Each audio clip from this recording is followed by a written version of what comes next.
Assalamualaikum dan selamat petang. Lebih dulu saya ucap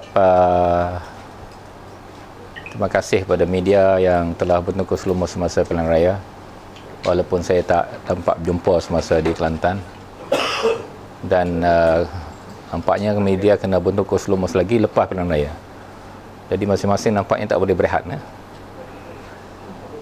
Saya nak komen tentang China Tsunami, kenyataan yang dibuat oleh Dr. Sri Najib. Saya berpendapat isu ini dibangkitkan semata-mata untuk menyambung hayat politik Dr. Sri Najib yang ternyata terumbang-ambing dengan keputusan PRU yang ke-13. Dari segi popular vote, Pakatan Rakyat melebihi Barisan Nasional lebih daripada 200,000. Dan pencapaian Datuk Seri Najib berbanding Datuk Seri Abdullah Tun Abdullah Badawi adalah lebih teruk. Selepas pilihan raya dulu 2008, bila pencapaian Pak Lah merosot, Datuk Mukhris dan Dr. Fuad Zarkashi dan lain-lain pemimpin UMNO telah membuat kenyataan meminta Pak Lah accountable dengan kekalahan tersebut. Dan sekarang Datuk Seri Najib perform lebih buruk daripada Pak Lah. Kursi Parlimen Pakatan bertambah. Negeri Terengganu nyaris hanyut kepada Pakatan Rakyat. Dan negeri Perak ternyata rakyat hampir memberi semula mandat kepada Pakatan Rakyat.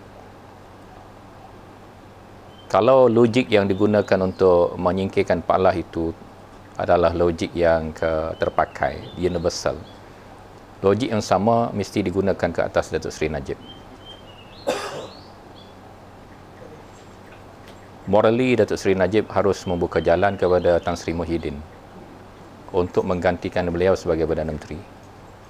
Bukan kerana saya sukakan Tan Sri Muhyiddin, ya, tetapi by rights, bila Datuk Seri Najib telah gagal, termasuk konsep One Malaysia. Bila Datuk Seri Najib bangkitkan Chinese Tsunami, bermakna konsep One Malaysia adalah gagal. Konsep One Malaysia adalah hanya satu-satunya modal Datuk Seri Najib. Kalau modal tunggal ini pun tak boleh buat niaga, gagal, sudah tentu beliau harus berundur. Dan Tan Sri Muhyiddin automatik boleh menggantikan beliau, tetapi oleh kerana kita lihat masalah mandat yang diterima oleh Datuk Seri Najib sepenggal yang lalu adalah mandat Pak Lah. Tan Sri Muhyiddin kalau dia ambil sekarang pun dia ambil mandat Najib, ya. Dan ini tidak akan berselesaian, ya. Negara memerlukan konsolidasi yang cepat. Kita tak perlu ada division yang berterusan untuk 4 tahun, 5 tahun akan datang. Konsolidasi itu boleh dicapai dengan menunjukkan 3 perkara saja. Yang pertama adalah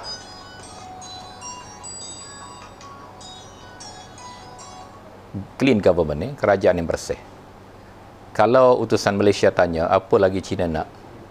Cina dan Melayu sama-sama nak pemimpin yang bersih, kerajaan yang bersih. Orang Cina boleh terima Malaysia berteraskan kepimpinan orang Melayu. Tetapi Melayu yang bagaimana yang patut diangkat? Melayu yang bersih atau Melayu yang korup? Jadi, kalau kepimpinan Melayu yang bersih ditonjolkan, orang Cina boleh berpuas hati. Tapi kalau Melayu yang korup masih meneruskan pemerintahan, itu yang menyebabkan orang Cina tak puas hati dan orang Melayu juga tidak puas hati. Kalau kita katakan ini tsunami orang Cina, kenapa Terengganu nyaris-nyaris hanyut? Padahal Terengganu 95% adalah orang Melayu.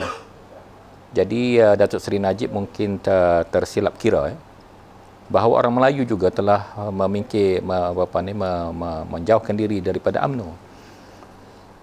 Oleh kerana itu, isu yang sebenar adalah to form a clean government dan adanya rule of law. Saya ucap tahniah kepada polis kerana menahan Pak Gomo, ya. Perkara ini patut berlaku lama. Ini adalah tanda-tanda bahawa polis telah kembali kepada fungsi normalnya tanpa fear and favour mana-mana pihak. dan mengambil tindakan terhadap Papagomo, ini adalah satu tindakan yang betul. Ya. Satu tindakan yang betul. Dan orang-orang seperti inilah yang telah mengeruhkan politik negara kita. Dan ia tidak memberikan faedah kepada sesiapa. Hanya politik sentimen untuk menutup kelemahan-kelemahan sedia ada. Selain daripada rule of law, yang ketiga adalah kerajaan yang benar-benar berjiwa rakyat. Jadi kalau kita mengutamakan rakyat dengan sepenuhnya, berteraskan kesaksamaan dan keadilan yang menjadi tunjang rule of law dan kerajaan yang bersih, sudah tentu Malaysia akan menjadi aman dan harmoni dan stabil semula seperti mana kita telah pernah menikmatinya sebelum daripada ini.